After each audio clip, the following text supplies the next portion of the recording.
옆 사람을 보고 이렇게 인사했으면 좋겠어요. 공과를 다른 거 준비 안 하고 공과를 읽는답니다. 공과의 은혜 받으십시다. 이렇게 서로에게 인사하겠으면 좋겠어요. 공과의 은혜 받읍시다. 제가 어제 새벽기도 때 목사님이 목요일 날은 공과를 이렇게 하시잖아요. 속장 부속장들한테. 근데 가만히 보니까 어제 속장 부속장들이 많이 안 나오셨더라고. 그것도 이제 속장 부속장밖에 공과는 없으니까. 그래서 공과를 아시는 분이 별로 안 계실 것이다. 그래서 제가 오늘 속회공과 제43과 불같은 시험을 당할 때라는 말씀의 제목과 부제로 저희 2025년 탑동교회 표가 뭐죠? 더 무빙 처치, 살아 움직이는 교회. 부제가 살아 움직이는 교회입니다. 그래서 오늘의 말씀, 우리에게 주신 말씀은 베드로전서. 저도 이게 노안이 와갖고 공과 이 글씨가 잘 안 보여요. 안경을 끼겠습니다. 자, 베드로전서 4장 12절에서 14절의 말씀을 다 같이 합독하시도록 하겠습니다. 제가 가지고 있는 성경으로는 381쪽이 되겠습니다. 베드로전서 4장 12절 시작. 사랑하는 자들아, 너희를 연단하려고 오는 불시험을 이상한 일로 당하는 것 같이 이상히 여기지 말고 오히려 너희가 그리스도의 고난에 참여하는 것으로 즐거워하라. 이는 그의 영광을 나타내실 때에 너희로 즐거워하고 기뻐하게 하려 함이라. 너희가 그리스도의 이름으로 치욕을 당하면 복 있는 자로다. 곧 하나님의 영이 너희 위에 계심이라. 아멘. 이 본문의 말씀을 가지고 불시험을 당할 때 속회공과 제43과 말씀을 전할 때에 피차간의 은혜의 시간이 됐으면 좋겠습니다. 방송은 제가 20분이 넘어가면은 방송을 마이크를 꺼주세요. 20분이 넘어가면은 횡설수설합니다 이게. 자, 말씀 나누기 시간입니다. 베드로는 초대교회 성도들이 겪게 될 박해를 예언했습니다. 그들이 박해 속에서 고통스러워하며 심히 흔들릴 것을 염려했습니다. 그래서 그들에게 다가올 불시험에 어떻게 대비할지를 가르쳐 주셨습니다. 예수를 믿음으로 받는 고난은 괴롭지만 고난 뒤에는 하나님께서 주실 복과 은총이 기대하라고 당부를 하셨습니다. 자, 그러면 예수를 믿는데 고난은 왜 당하느냐? 고난을 당했다고 하면 어떻게 대처를 해야 되느냐? 이렇게 세 가지로 말씀을 하고 계시는데 한 가지씩 살펴보도록 하겠습니다. 제가 금주는 참 이게 좀 바쁘고 좀 슬픈 한 주를 보냈어요.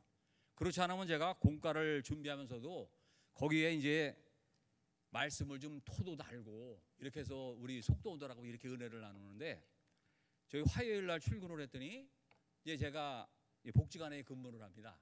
복지관에 근무를 하면서 시설과 안전을 관리하는 그 관리자로 있는데 시설을 관리하고 났는데 갑자기 막 천둥벼락치는 소리가 나는 거예요. 울음소리가.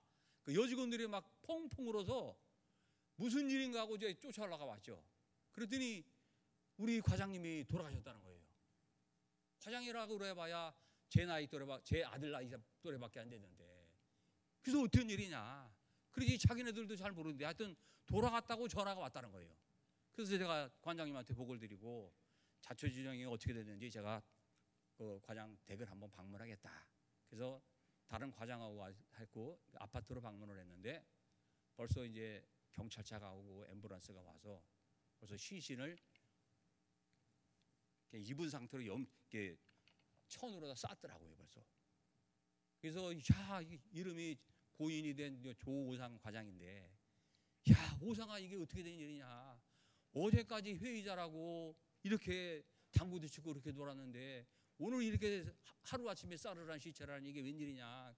그냥 눈물을 펑펑 흘리면서 그 운구를 밀고 갔어요. 그래가지고 이제 당진 종합병원으로 모시고 갔는데 이제 부인도 38살인가 밖에 안 됐죠. 아들은 6살이죠. 복중에 또 1월 달에 태어날 아기 있죠. 그러니까 보는 사람들마다 직원들마다 전부 다 막 깊은 애도를 표시를 하고 있었는데 이게 이제 연로하셔가지고 교통사고로 사인이 정확하게 판명이 되면은 그게 이제 바로 부검도 안 하고 그냥 당신은 죽었습니다 하고 이렇게 그 의사 지시가 떨어지는데, 이거는 찾아가 죽었다 그러니까 그게 안 떨어지는 거예요. 사망 신고서가 안 나오는 거야. 그 검사 소견이 들어가지고 4일장을 지냈어요.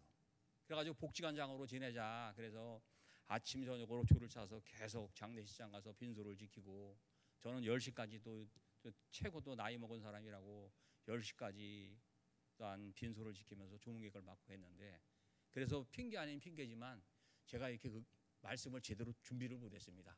넓은 마음으로 이해를 해주시고 말씀 공과에 은혜를 받으시길 바라겠습니다. 말씀 나누기 시간입니다.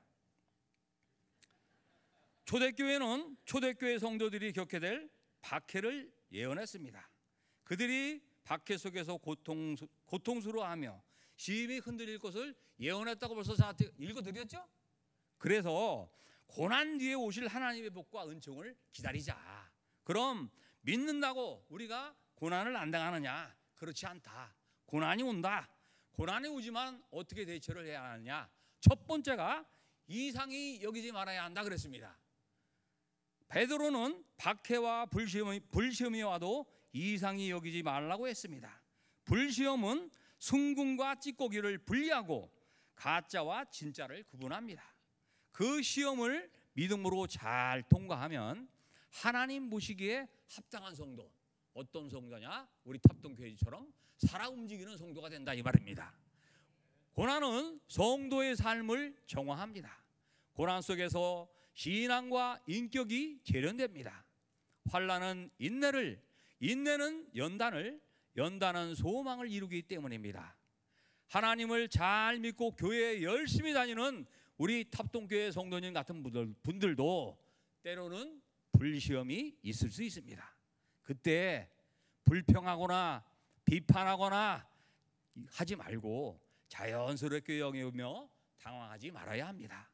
고난은 나의 한계를 겸손히 자각하여 하나님을 만나는 통로이기 때문입니다. 그러니 불시험이 오면 이상히 여기지 말고 하나님의 지혜를 구하자. 12절 끝절에 보면 시험이 오면은 이상히 여기지 말라는 말씀이 있죠. 그래서 첫 번째로는 고난을 받을 때 우리가 이상히 여기지 말자 이렇게 말씀을 하셨고, 두 번째로는 즐거워해야 합니다 이렇게 말씀을 하고 있습니다. 베드로는 의를 위한 고난이 그리스도의 고난에 참여하는 것이라 했습니다.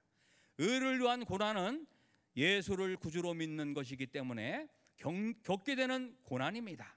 베드로는 이것이 괴롭고 고통스럽지만 그리스도의 고난에 동참하는 것이기에 즐거워할 일이라고 가르쳐 주셨습니다. 예수님도 당신 때문에 모욕을 당하고 박해를 받고 터무니없는 말로 온갖 비난을 받으면 기뻐하고 즐거워하라고 하셨습니다. 왜냐하면 하늘에서 상이 크기 때문입니다. 성도의 고난은 훗날 그리스도와 더불어 영원한 하늘나라에서 영생을 누릴 때 영원한 기쁨과 즐거움이 될 것입니다. 우리도 신앙생활을 하면서 받는 고난을 기쁨으로 받아들여 세상을 넉넉히 이기는 자가 되어야 합니다. 예수님께서 다시 오실 때 그 영광을 함께 누릴 것입니다. 그러면 예수님과 함께 고난을 받을 때 두 번째로 뭐라고 그랬죠? 즐거워해야 한다 그랬습니다. 그럼 마지막 세 번째로는 뭐라고 말씀하셨냐면 고난 뒤에는 반드시 복이 있음을 믿어야 한다. 세 번째로 이렇게 말씀하고 있습니다. 백오인 사건은 1912년 6월 민독운동가 123명이 데라우치 총독 암살 미수 혐의로 재판에 회부되어 3개월 만에 100여 명이 유죄 판결을 받은 사건입니다. 그런데 이는 민족운동가들을 잡아들이기 위한 일본의 군인 음모였습니다. 조작된 사건으로 증거라고는 피해자의 자백밖에 없었기에 일제는 끔찍한 고문으로 자백을 받아냈습니다.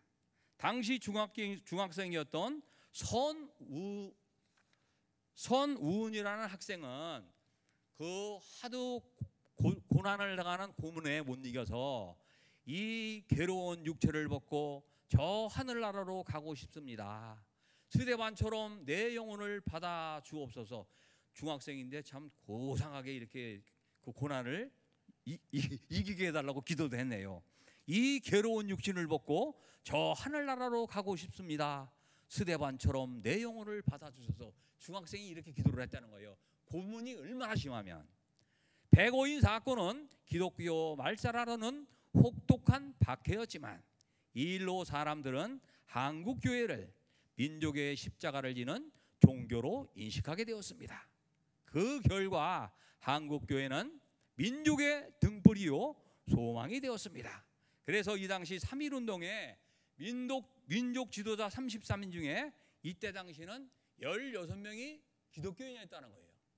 지금 16명이 33인 중에 16명의 기독교인이 우리나라 역사를 바꾸고 독립의 혁혁한 공로를 세웠는데, 우리나라 지금 300인의 국회의원 중에는 그래도 많은 믿는 기독교인이 있을 텐데, 우리나라 지금 정세라든지 안보라든지 정치를 보면은 그 초대교회 때처럼 3.1운동회에 참석했던 그런 민족자들이 생각나게 하는 그런 대목이라고 생각이 됩니다. 결론의 말씀입니다. 고난은 힘든 건 사실입니다. 결코 그렇지만 나쁜 건 아닙니다. 오히려 고난은 우리를 더 강하게 하고 더 큰 힘을 감당할 힘을 기르게 합니다. 성경을 보면 고난과 시험 없이 복받은 사람은 없습니다. 아무리 부족한 사람이라도 고난의 시험을 잘 이기면 길은 반드시 열립니다. 하나님께서 주시는 고난은 유익합니다. 그래서 오늘 속죄공과 제43과 불시험을 당할 때 이 고난 불시험을 어떻게 잘 대처하느냐. 첫 번째 따라하겠습니다. 이상히 여기지 말자. 두 번째 즐거워하자. 세 번째 고난 뒤에 복이 있음을 확실히 믿자. 예, 속회 공과는 끝났고 부제 더 무빙 처치 살아 움직이는 교회에 대해서 2부를 진행하겠습니다. 제가 이 살아 움직이는 교회가 살아 움직인다고 그러는데 어떻게 교회가 살아 움직이느냐. 뭐 독수리 오행처럼 서로 그냥 막 이렇게 각각의 로봇 팔이 있어가지고 탁탁탁탁 맞아져서 그래서 움직이는 교회냐. 그게 아니고 제가 생각할 때는 살아 움직이는 교회란 살아 움직이는 성도가 있을 때 살아 움직이는 교회가 되는 겁니다. 어떻게 생각하세요? 동의하십니까? 그럼 살아 움직이는 교인이 되려고 그러면 제가 4가지로, 이건 제 주관적인 생각입니다. 맞을 수도 있고 틀릴 수도 있어요. 그러니까 저거는 김 장로의 말이구나 이렇게 생각하시고 그래 그 말이 맞아. 그러면 동의하시고 받아들이시면 되고, 그렇지 않으면 흘려보내시면 됩니다. 그럼 제가 살아 움직이는 교회에 살아 움직이는 성도는 육적으로 4가지, 영적으로 4가지가 있다 이렇게 생각을 해봤어요. 그럼 육적으로 살아있는 성도란 어떤 성도냐. 첫 번째로 감동이 있느냐 감동이 없느냐, 이거에 따라서 살아있느냐 죽어있느냐, 아니면 살아있지만 움직이지 않느냐, 이렇게 판단을 한다고 저는 생각합니다. 오늘 삼여선교회 저기 야유회 갔다 오셨죠? 유순호 권사님? 삼여선교회 갔다 오시는 분 한번 손 들어보세요. 야유회 1번, 2번, 3번, 4번, 5번. 자, 내리세요. 어쩌녁에 오늘 삼여선교회 야유회를 간다. 이게 마음이 설렜던 분 한번 손 들어보세요. 자, 2분. 예, 저 2분 고영본 장로님하고 우리 저 권사님은 120살까지 사십니다. 왜 그러냐면 나이가 들면 들수록 사람은 감동을 해야 된다는 거예요. 산에 올라서 아름다운 산천초목을 보면서 이야, 하나님이 주신 이 산천초목 너무 멋지다. 야, 하나님이 지으신 솜씨 너무 멋있다. 이렇게 감동을 해야지 그냥 산에 올라왔구나, 아이고 이렇게 힘든데 내가 뭐로 올라왔냐, 이렇게 불평하는 사람과 만족을 하고 감동을 하는 사람, 어떤 사람이 탑동교회 성도 같아요?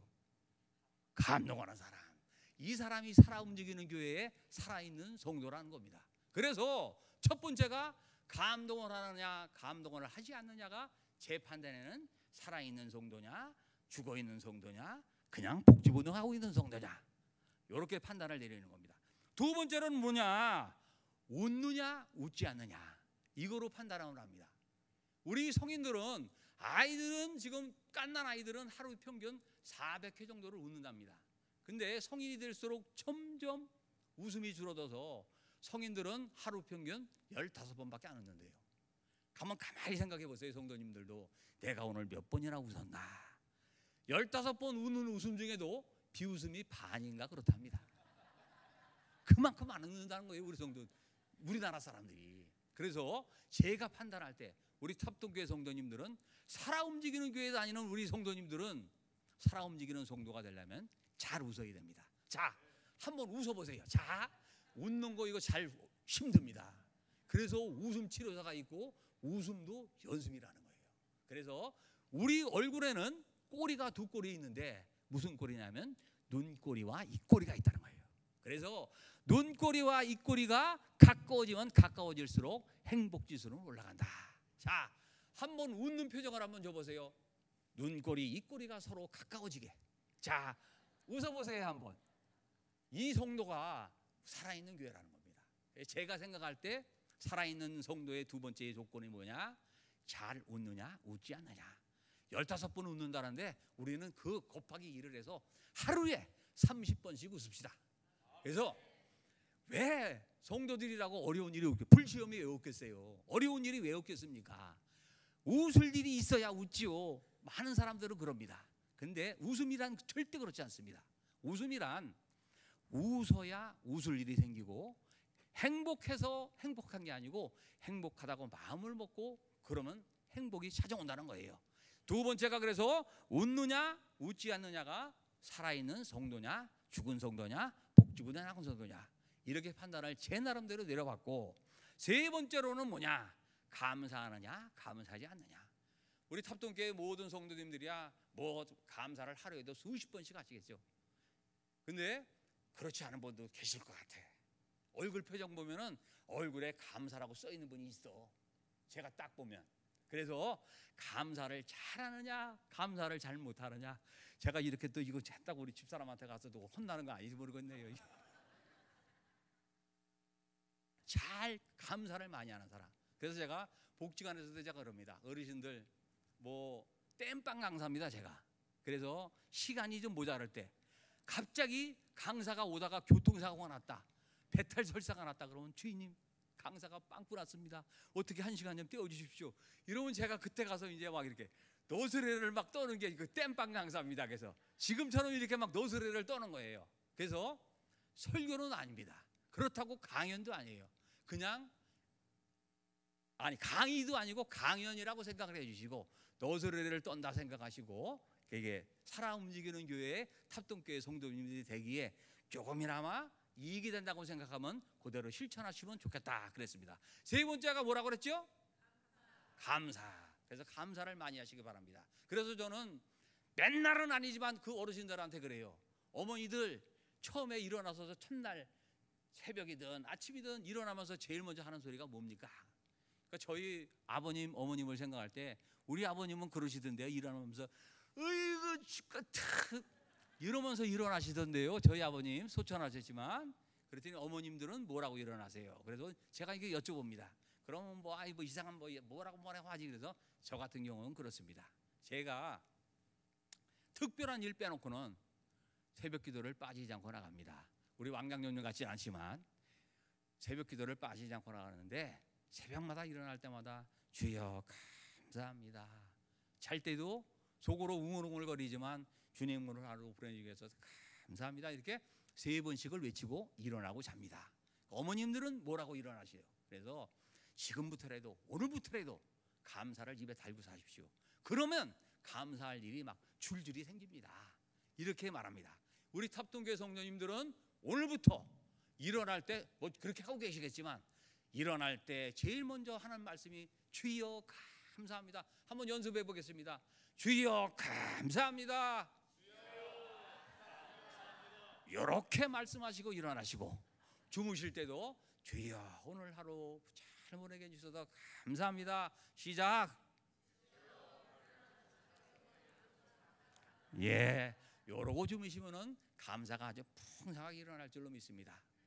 네 번째로 뭐냐? 이거는 나누느냐 나누지 못하느냐, 요걸로 판단을 합니다. 그래서 어떤 분은 나누라 그러면은 아 그래요, 제가 뭐 금전적으로 이번 적금 타면 나눌게요 뭐 하는데, 여기서 제가 나누자는 말씀은 말로라도 나눌 수 있는 겁니다. 저희 그래서 제가 뭐 초상집을 갔다 온다든지 뭘 갔다 오면 차를 시키잖아요. 이제 아 왕장로님이 아 우리 거기서 차 먹으라고 이렇게 좀 금일봉을 좀 주셨대요. 그래서 차 먹읍시다 그러면 될 수 있으면 저는 그때도 말하잖아요. 차 여러 가지 시키지 마라. 세 가지로 통일해라. 그거 만드는 사람은 어렵다. 그래서 식당을 가더라도 될 수 있으면 자기가 갖다 먹어. 그리고 될 수 있으면 우리 칭찬 많이 하는 우리 왕장로님처럼 아이고 맛있다. 그리고 왕장로님 누가 기도하면 아이고 집사님 어떻게 이렇게 기도가 은혜스러워, 이렇게 칭찬을 엄청 잘하시더라고요. 그게 칭찬을 하는 사람도 그렇지만 받는 사람도 엄청 기분이 좋고 그냥 상승이 되고 자존감이 높아지는 말이거든요. 그래서 제가 뭐 나눌 줄 아느냐에 대해서 잠깐 빗나갔는데, 잘 나누는 정도, 말이라도 한마디라도 고맙고, 식당이라든지 어디 갔을 때 버스를 탔든 어디를 탔든지 간에 물건을 살 때도 그냥 깎지 말고 그냥 주시고, 덤으로 그냥 뺏어오지 말고, 그러고 그냥 탑동교회 댕긴다고 그냥 전도하지 마시고, 그냥 나누는 그런 우리 탑동교회 성도님들이 됐으면 좋겠습니다. 그리고 영적으로도 네 가지 있는데 요거는 다음에 기회가 되면 제가 하겠습니다. 왜냐 그러면 제가 20분이 넘었을 것 같아. 그래서 불시험을 당할 때 어떻게 하느냐, 첫 번째로 이상히 여기지 말고 즐거워하고 고난 뒤에 복이 있다는 걸 확실히 믿으시길 바라고, 제가 또한 살아 움직이는 교회 우리 탑동교회 모든 성도님들 육적으로도 살아있는 성도가 되려면 감동 많이 하시고 잘 웃으시고 감사가 넘치시고 나눌 줄 아는 그런 성도님이 되시기를 바라겠습니다. 영적으로 네 번째는 다음에 하겠습니다. 감사합니다. 은혜 충만한 시간 되시기 바라겠습니다.